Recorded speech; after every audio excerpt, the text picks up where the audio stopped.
The Conservative leadership contender's got a reminder of the scale of the economic challenge awaiting one of them today.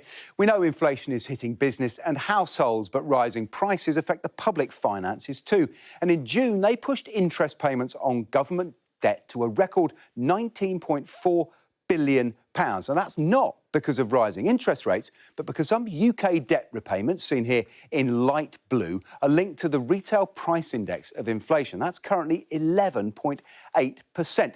And it helped push government borrowing in June to almost £23 billion. And that's the second highest June figure ever, behind only the COVID peak way back in June 2020.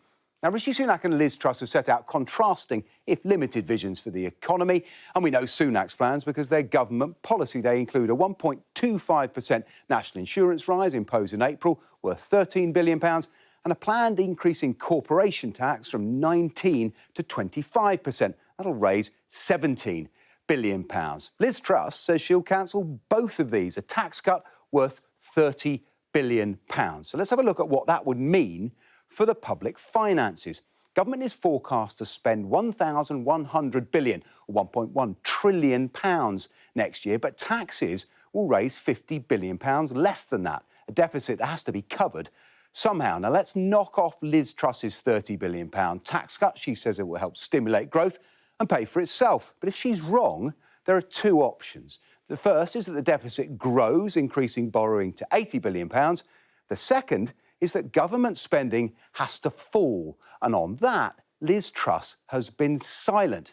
But she has claimed that her tax cuts will actually reduce inflation, which is not an orthodox economic view. I think more responsibility rests with the Bank of England and on the monetary policy side than with the future Prime Minister and the fiscal side. However, I do also find it difficult to make an argument that essentially pumping money into the economy is going to be deflationary. What the candidates do agree on is that the economy faces huge challenges led by inflation. But so far, they're fighting on a much narrower front.